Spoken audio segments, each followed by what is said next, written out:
To the point. Social media evolve అయిన తర్వాత వ్యక్తిగత జీవితాలు రోడ్డు మీదకి వచ్చేసిన చాలా సంఘటనలు చూస్తున్నాం. కానీ నిజానికి ఇవాళ మాట్లాడుతున్నది వ్యక్తిగత జీవితం కాదు. ఎందుకంటే ఎక్కడో రాజ్ తరుణ్, లావణ్య అనే ఇద్దరు వ్యక్తుల మధ్య ఉండే బంధమో సంబంధమో అది చినికి చినికి గాలివానగా మారి ఒక పెద్ద డ్రగ్ ర్యాకెట్గా మారింది.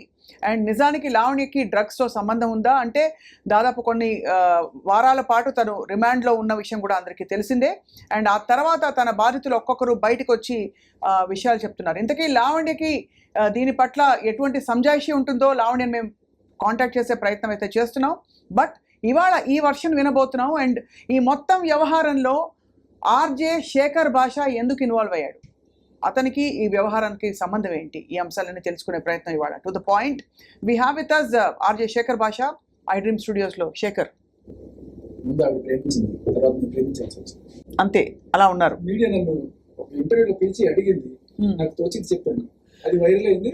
ఇంక తర్వాత అలా అలా అలా ఇవాళ నవ్వుతూ మాట్లాడుతున్నావు శేఖర్, కానీ ఈ మధ్య కాలంలో చాలా మీడియా హౌసెస్లో బూతులు తిట్టుకునే లెవెల్లో అంటే చాలా సంభాషణలు, ఫోన్ కాల్స్ వినిపించడం ఎందుకు ఇంత దారుణంగా తయారైంది? అసలు జరుగుతున్న విషయం ఏంటి, ఎందుకు నువ్వు ఇన్వాల్వ్ అయ్యిందో?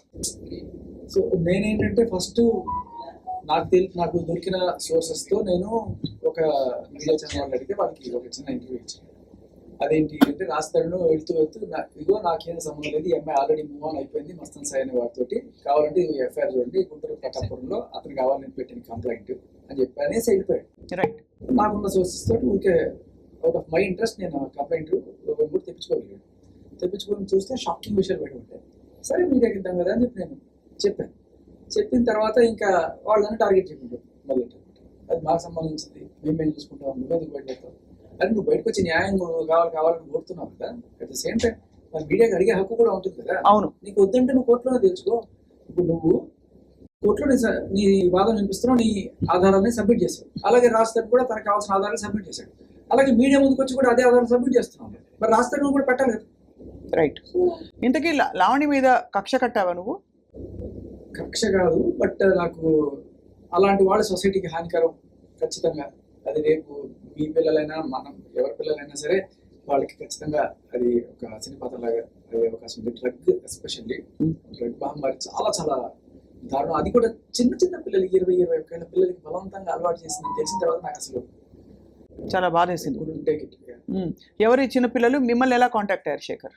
సో వీళ్ళు ప్రీతి, ఉదయ్ ఏదో ఒక ఆడియో లీక్ వచ్చింది, దాంట్లో వాళ్ళ పేర్లు ప్రస్తావించబడ్డారు. బట్ నేను దీని గురించి ఫస్ట్ నుంచి అగ్రెసివ్గా స్టాండ్ తీసుకొని మాట్లాడుతున్నాను. ఏంటి లావణ్యకి డ్రగ్స్ లో ఇన్వాల్వ్మెంట్ ఉందని నమ్ముతూ? నేను నమ్మడం కోర్టే దానికోసం ఆఫ్ కోర్స్ నేను అవన్నీ కూడా స్టడీ చేసుకుంటూ వస్తున్నాను అనమాట. సో వీళ్ళ కాల్ రికార్డ్ లో చాలా క్లియర్ కట్ గా వీళ్ళతో పాటు ఇంకా చెర్రీని ఇంకో 4 మాట్లాడుతున్నారు అదే కాల్. సో ఈవిడ ఎంత దారుణంగా వీళ్ళని టార్గెట్ చేసి డ్రగ్స్ చేస్తుంది అనేది దాంట్లో ఆ కాల్లో వినబడుతుంది. So I try to contact through my network వాళ్ళని కాంటాక్ట్ చేసే ప్రయత్నం చేశాను. బట్ వాళ్ళు ఫస్ట్ వచ్చే ధైర్యం చేయలేదు. సో మొత్తానికి ఆ విషయం ఎట్లాగో వాడికి తెలిసినట్టు లాంటి ఇవి ఎంతమందికి అయితే అలవాటు చేసిందో వాళ్ళందరినీ అలర్ట్ చేసింది. రేపు మీరు పొరపాటును కూడా మీడియాకు వెళ్ళారంటే అంతే, మీ దగ్గర నా దగ్గర మీ గుట్టు అంతా ఉంది, నేను బయట పెడతాను. ఏంటా గుట్టు? మీరు తీసుకున్నారని అంతేనా? కాదు, డ్రగ్స్ తీసుకోవడం, ఎందుకంటే దట్ ఈస్ ఓపెన్. మరి ఏ గుట్టు ఉందని బెదిరించి ఉంటారు? వీళ్ళిద్దరూ they are seeing each other. So ఈ అబ్బాయి తమ్ముడు అని పిలుస్తూ ఉంటుంది. ఆ చనువుతో ఒకసారి వాడి ఫోన్ పొందుకొని అక్కడ పెట్టేసుకుంది. వాడి ఫోన్లో ఉన్న ఫొటోస్, వాళ్ళ పర్సనల్ డీటెయిల్స్ అన్ని కూడా పెట్టుకొని ఉంటుంది అనమాట. సో ఎప్పుడైనా సరే బెదిరించడానికి అవి వాడుతుంటుంది.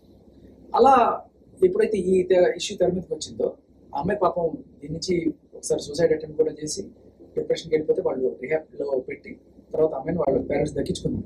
రైట్. అయినా కూడా వాళ్ళకి బెదిరిస్తూనే ఉంది, నీవు ఇంకా నీ ఫోటోలు నా దగ్గర ఉన్నాయి, నువ్వు ఏమైనా పొరపాటు మీడియాకి వస్తా చేస్తా. కానీ మీడియాకి వచ్చి మాట్లాడుతున్నారు వాళ్ళు ఓపెన్ గా. మాట్లాడలేదు ఫస్ట్. అప్పుడు ఏమైంది, ఒక రోజు ఆ అమ్మాయి పేరు మీద ఫేక్ అకౌంట్ ఒకటి క్రియేట్ చేసి రైట్ ఈఎంఐ ఆ ఫేక్ అకౌంట్ తోటి ఈ పోస్టులన్నీ కూడా పెట్టడం చేస్తుంది. ఈఎంఐ పాత ఫోటోలు ఇవన్నీ కూడా పెడుతుంటే వీళ్ళు టెన్షన్ పడిపోతున్నారు, కింద అడ్డమైన కామెంట్లు ఇవన్నీ పెట్టడం. సో వీళ్ళ పర్సనల్ డీటెయిల్స్ అయితే ఆ అమ్మాయి చేస్తున్నట్టుగానే పెట్టుకుంటుంటే వీళ్ళు ఇంకా తట్టుకోలేకపోయారు. రైట్. ఎన్నాళ్ళు ఇలా రోజు చస్తూ బతుకుతాం, వచ్చేద్దాం మీడియా ముందుకు వచ్చి చెప్పేద్దాం. So she doesn't want to show her face, mask వేసుకొని రమ్మని చెప్పాను నేను. రైట్. అండ్ ఫస్ట్ తన కాల్లోనే మాట్లాడతానండి. నిన్న జరిగిన రచ్చ తర్వాత తనకి ధైర్యం వచ్చింది. ప్రీతి అండ్ ఉదయ్ వీళ్ళిద్దరూ ఇప్పుడు కాసేపట్లో మన ముందుకు వచ్చి మాట్లాడబోతున్నారు. సో దానికంటే ముందు రాజ్ తరుణ్తో మీరు టచ్లో ఉన్నారా? అతని సినిమా కూడా రిలీజ్ కాబోతుందో అవుతుందో అయిందో ఏదో అయింది కదా. సో మొత్తానికి రాజ్ తరుణ్ ఏమంటున్నారు ఈ జరుగుతున్న వ్యవహారం చూసి? ఎందుకంటే అసలు విషయం మొదలైంది నాకు రాజ్ తరుణ్ కావాలి అని లావణ్య పట్టుపట్టడం, మా ఇద్దరి మధ్య ఉన్న బంధాన్ని నేను వదులుకోవాలని చెప్పి ఒక పాయింట్ తర్వాత చెప్పడం. అది ఈ విషయం 10 నెలల క్రితమే మొదలైంది. వరలక్ష్మి డిఫెన్స్ లో ఆ డ్రగ్ ర్యాకెట్ బయటపడినప్పుడు ఈవిడ పేరు పెద్దగా ప్రస్తావించదు, కానీ ఆ 12 మంది 11 మంది లిస్ట్ లో ఈవిడ కూడా ఉంది. అవును, కానీ అప్పటి నుంచి తప్పించుకుంది. కొంతమందిని పోలీసు పట్టుకున్నారు, బట్ ఆవిడ 4 సార్లు శ్రీముఖాలు పంపించినా రాలా. బట్ ఫైనల్ గా ఆవిడని సికింద్రాబాద్ రైల్వే స్టేషన్ దగ్గర 5 నెలల క్రితం పట్టుకున్నారు. అమెరికా నుంచి వచ్చి అక్కడ ఢిల్లీలో దిగి, ఢిల్లీలో ఒక వారం రోజులు ఉండి, మరి అక్కడి నుంచి ఎవరి దగ్గర తీసుకుందో మాకు తెలీదు, ఆ సూట్ కేసు వస్తున్నప్పుడు రెడ్ హ్యాండెడ్ గా పోలీసులు పట్టుకుంటే నేను చూపించను రైట్ అని చెప్పి గొడవ చేస్తుంది. తర్వాత మళ్ళీ అందరూ పంచాయత్ పెద్ద మనుషుల సమక్షంలో ఓపెన్ చేస్తే they found the drugs. So ఈ కేసు ఎప్పటి నుంచో ఉంది. అది దే ఫౌండ్ మెత్ కనిపించింది. Meth and immediately she was booked under narcotics 22B section. దానికి ప్రూవ్ అయితే which is 10 years of imprisonment. సో అది ఎవరు ఒప్పందించి ఉంటారు పోలీసులకి? చింటూ అని ఇంకో పెడ్లర్.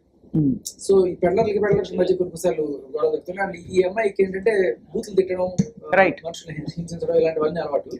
సో ఆ హింసకు గురైన వాడు ఏదో రకంగా కక్ష తీర్చుకుందామని అమ్మాయిని పట్టించాడు. లావణ్య రాజ్ తరుణ్ని కావాలనుకోవడంలో లాజిక్ లేదు. ఆమెకి ఇతర వ్యక్తులతో ఆల్రెడీ సంబంధం ఏర్పడిందని మీరే కొన్ని పోలీస్ స్టేషన్స్లో వేరే ఊర్లో పెట్టిన కేసు విషయాలు వివరాలు కూడా తీశారు బయటికి. దానికి సంబంధించి ఏమైనా ఆధారాలు ఉన్నాయి మీ దగ్గర?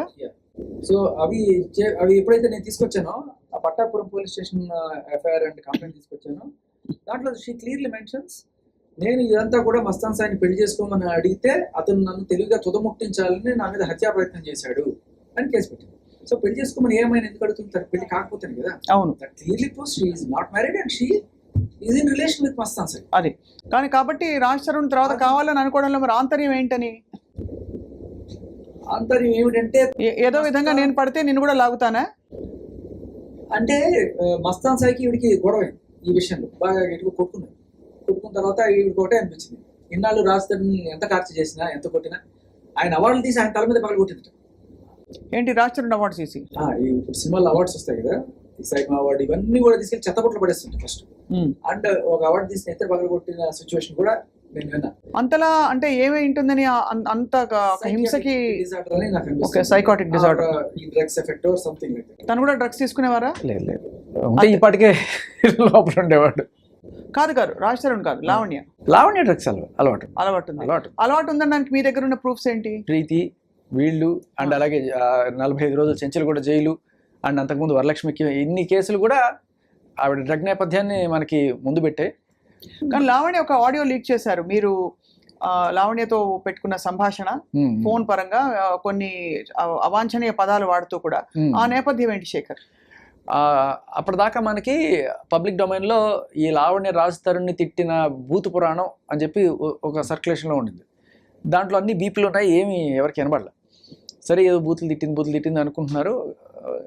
కానీ వాట్సాప్ గ్రూప్స్లో ఒకటి సర్క్యులేట్ అవుతూ ఒకటి నాన్ బీప్డ్ వర్షన్ నాకు అది వినగానే నాకు చాలా అంటే చాలా రక్తం బాయిలైపోయింది. అది ఎట్లా అంటే చాలా నీచంగా వాళ్ళ మదర్ని తిట్టడం, రైట్, తల్లితో కొడుకు అక్రమ సంబంధం అంత గట్టి తిట్టేంత నీచమైన తిట్లు, రైట్, అలాంటివి విని అప్పుడే వినున్నాను. అప్పుడు ఫోన్ చేసింది ఆవిడ, నేను ఇంకా బాయిలైపోయింది. అక్కడ నేను ఆవిడేం తిట్టల.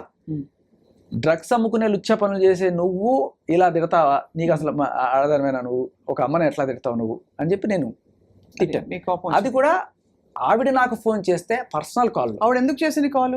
మా మ్యాటర్లో నువ్వెందుకు ఇన్వాల్వ్ అవుతున్నావు అని అడగడానికి. నీ మ్యాటర్ అయితే నువ్వు కోర్టులో చూసుకోమా, మీడియాకి ఎందుకు వచ్చావు అడుగుతాం, బరాబర్ అడుగుతాను, నువ్వు వచ్చినప్పుడు సమాధానం చెప్పు. అదే నేను చెప్పాను. నాకు రాజ్ తరుణ్కి మస్ట్ ఇష్యూ, నీకు రాజ్ తరుణ్ మస్ట్ ఇష్యూ అయితే మరి